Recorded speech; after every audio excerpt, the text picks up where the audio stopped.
যদি এখন task force তৈরি করতে হয় তাহলে গোটা বছর এই সরকার করে কি? দেরিতে হলেও ঘুম ভাঙলো, গোটা বছর পদক্ষেপ করে না দেখেই মূল্যবৃদ্ধি হয়। বুধবার শিলিগুড়িতে সাংবাদিকদের মুখোমুখি হয়ে মূল্যবৃদ্ধি নিয়ে এমনটাই মন্তব্য করলেন কেন্দ্রীয় শিক্ষা ও উত্তর পূর্ব ভারত উন্নয়ন প্রতিমন্ত্রী সুকান্ত মজুমদার। এদিন বালুরঘাট থেকে সড়ক পথে শিলিগুড়ির বাগডোগরা বিমানবন্দরে পৌঁছান তিনি।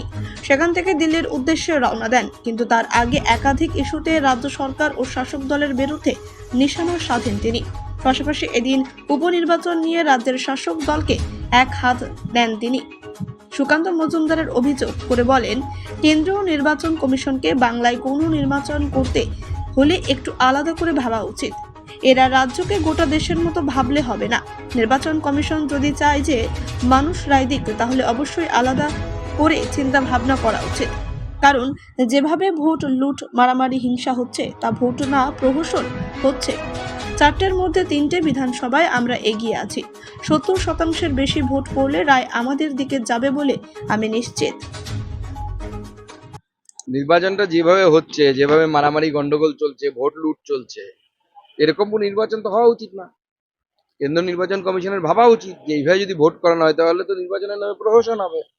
মোড়ের মাথায় গুন্ডারা দাঁড়িয়ে থাকছে, যারা ভোট দিতে যাচ্ছে তাদেরকে চমকানো হচ্ছে, ধমকানো হচ্ছে। এটা তো চলতে পারে না, বেশি দিন চলবেও না। মানুষ এরপর বিদ্রোহ করবে। আপনি জানাচ্ছেন আমরা উপরে সব জায়গাতেই জানাচ্ছি, আমাদের নির্বাচন কমিশন আমাদের ক্যান্ডিডেট থেকে শুরু করে এজেন্ট থেকে শুরু করে যারা আছে তারা নির্বাচন কমিশনে কমপ্লেনও করছে। আমাদের রাজ্য পার্টি অফিস পার্টির তরফ থেকেও যাওয়া হবে হচ্ছে কমপ্লেন করার জন্য নির্বাচন কমিশনের কাছে। ফল প্রকাশের আগেই তো আপনি দেখছি যে কিছুটা হতাশ হয়ে গেল। হতাশার কোনো বিষয় নেই। মানুষ ভোট দিতে পারলে এখনো বিশ্বাস যে 70%-এর উপরে যদি ভোটিং পার্সেন্টেজ হয় বিজেপি জিতবে। কিন্তু মানুষকে যদি ভোট দিতে না দেয় তাহলে তো মানুষের মত প্রকাশের বিষয়টি থাকবে না। 24-এর নিরিখে যদি দেখা যায় 4টির মধ্যে 3টিতেই বিজেপি এগিয়ে, কতটা লাভদায়ক বা কত ধরে রাখতে পারবে? দেখুন, 3টে তো আমরা জিতবই যদি মানুষ ভোট দিতে পারে। 70%-এর অ্যাভাব যদি ভোটিং পার্সেন্টেজ হয় তাহলে ভোট ধরে নেবো যে মানুষ ভোট দিতে পেরেছে। দাদা, একাধিক জায়গায় তো অশান্তির খবর এসেছে। না না, অশান্তির খবরে সেটাই আমি বলছি তো, বিভিন্ন জায়গায় অশান্তি হচ্ছে, চেষ্টা করছে। পুলিশ প্রশাসন তো একদম দলদাসের মতো আচরণ করছে। তো পশ্চিমবঙ্গকে আমার মনে হয় কেন্দ্র নির্বাচন কমিশনের আলাদা করে ভাবা উচিত। এটাকে অ্যাট পার গোটা দেশের মতো ভাবলে হবে না, তাহলে ভোট হবে না এখানে।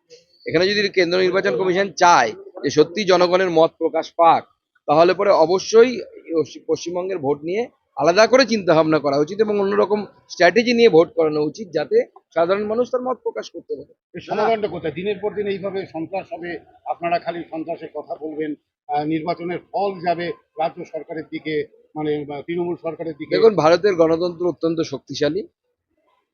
অনেক স্বৈরাচারী আমরা দেখেছি।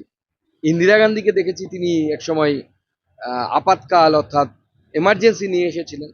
তার বিরুদ্ধেও এই দেশের জনগণ লড়ে রাস্তা খুঁজে বের করেছিল।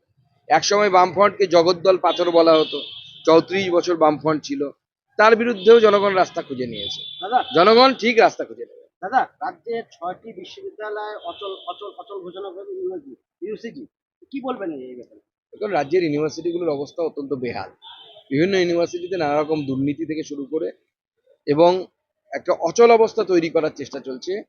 অর্থাৎ রাজ্যপাল এবং তার সাথে যে রাজ্যের শিক্ষামন্ত্রী, এই দুই দলের যে লড়াই, এই লড়াইয়ের ফলে বা যে ধরনের কমপ্লিকেশন তৈরি করা হচ্ছে রাজ্য সরকারের তরফ থেকে, তার ফলে বিশ্ববিদ্যালয়গুলো ঠিকমতো চলছে না।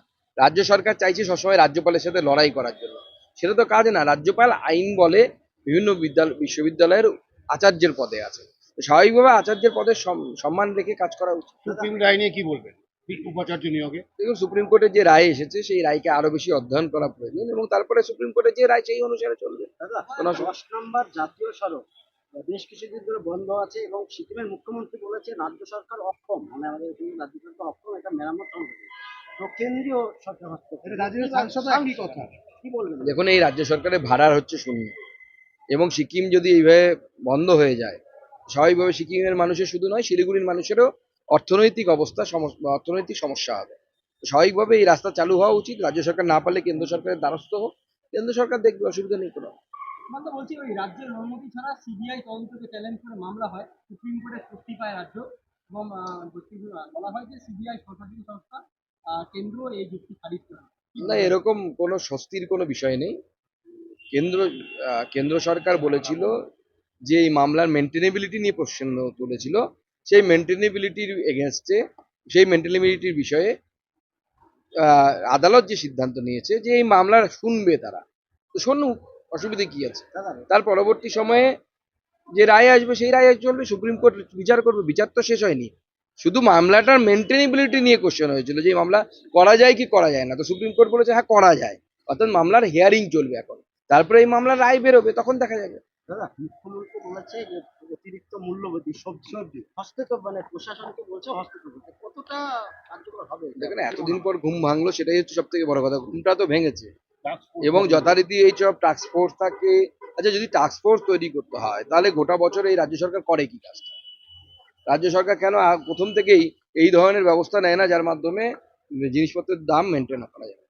মব লিঞ্চিং বেড়ে যাচ্ছে রাজ্যে। গত পরশুদিনও আরিয়াদহে একটা ঘটনা ঘটেছে তালতলা। দেখুন, আরিয়াদহের তালতলা ক্লাব এখন হচ্ছে পশ্চিমবঙ্গের সব থেকে আশ্চর্যের বিষয় বা মানুষের মধ্যে কিউরিসিটির বিষয়। যেভাবে তা সেখানে অত্যাচারের দৃশ্য দেখা গেছে, এ তো সেই নাজিদের কনসেন্ট্রেশন ক্যাম্পের কথা মনে করিয়ে দিচ্ছে। তালতলা ক্লাব কি তৃণমূল কংগ্রেসের কনসেন্ট্রেশন ক্যাম্প ছিল? সেটাই তো এখন মনে হচ্ছে।